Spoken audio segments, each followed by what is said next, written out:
Hi guys! Good morning, good morning. Ang ganda ko sa morning.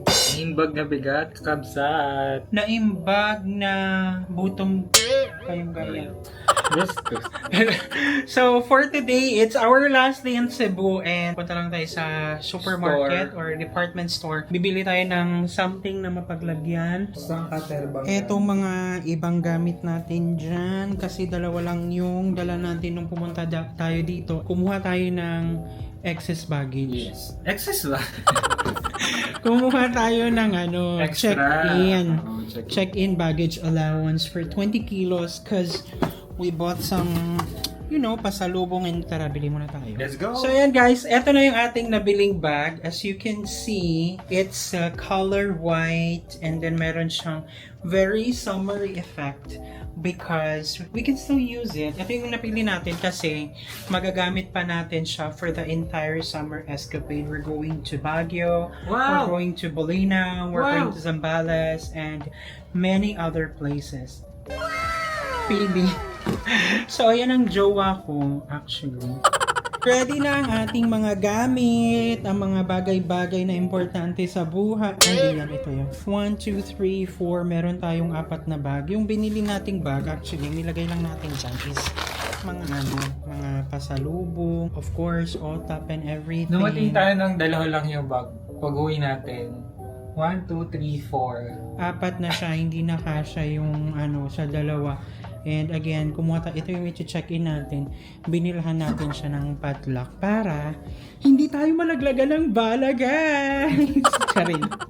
Time check is what? Anong oras na, bebe? It's already 10:51. 10:51, so we're gonna be waiting for approximately an hour and 15 minutes. We're going to La Parisienne, Cebu. So it's our last destination, last stop, last dating place here in Cebu bago tayo pumunta sa airport. Medyo magtatagal tayo din ng mga ilang oras. Maghihintay tayo mga 3 siguro or 4, then we'll go back here kasi walking distance lang 400 square meters. 400 meters away from our accommodation. Babalik tayo dito mga 3 to 4 and then gora na tayo sa airport. Doon na tayo tatambay. Sa sightseeing tayo ng mga boys. Nasa initan na tayo and nakapag-check out na tayo. Malinis naman yung kwarto. Nakita naman nila na wala tayong inuwi. So right now, we are walking sa street. Punta tayo sa may... Ikaw daw, be? Saan tayo pupunta? La Parisienne. La Parisienne, Cebu. Let's go!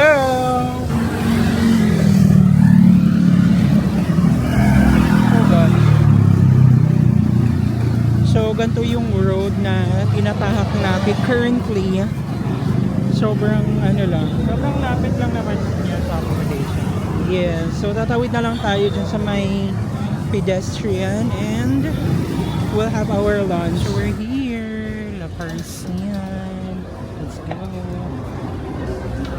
Wow. So, masabi mo? It's very Paris. Wow. So, as you enter, meron tayong entrance fee na 100 pesos per person. And it's consumable. It's consumable. So, ang target mo for today's final meal? Final meal is Cebu. Pasta. Sabi mo masarap ang pasta dito. Pasta tsaka pizza. Yes. Gusto mo bang mag-uwi ng ng wine? Or no na? Kung pwede, kung meron pa.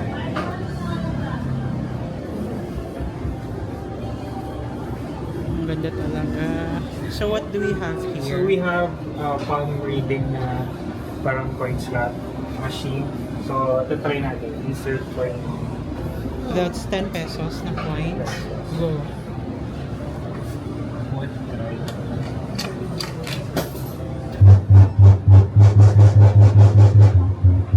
Hello. Boxing. Ang lakas.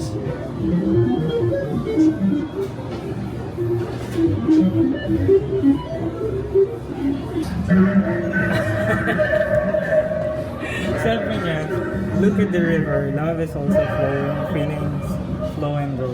The bull God of rice is watching your appetite. Don't worry. Don't blame it on outside. Responsibility will bring meal. Don't be spoiled by too many luxuries and comforts. If you want people to speak well of you, do not speak well of yourself. So the moral lesson is, Be humble. nandito na yung ating order, bote. So nakapag-order na tayo and gaya nga ng sabi natin, isang pasta and pizza Hut for lunch. So, sobrang ganda ng vibe. Ang ganda nung yung wine cellar. Sobrang na-appreciate ko na gusto mong ipakita yung kung ano yung napuntahan mo dati. Yes, this is my second time. The first time was, I forgot when. Sorry. Mura lang naman siya kasi yung ating pasta is 350 pesos and then the pizza is 500 less the entrance fee kasi the entrance fee siya na 100 is gonna be a voucher so it's deductible dun sa entire amount. So yeah, wait na lang natin ang ating order guys.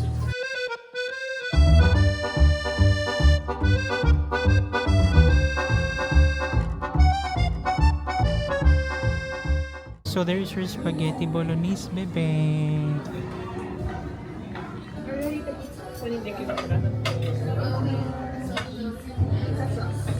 The black partition.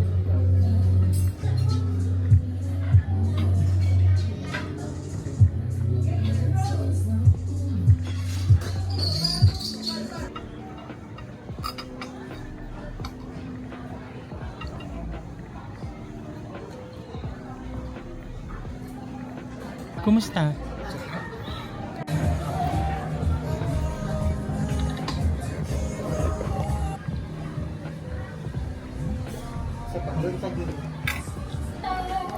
So ayan guys, sobrang simot sarap.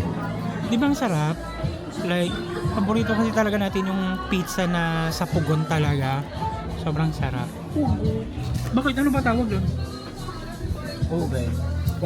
In English. So ayun, sobrang sarap niya and yeah, masarap. Parang ako lang.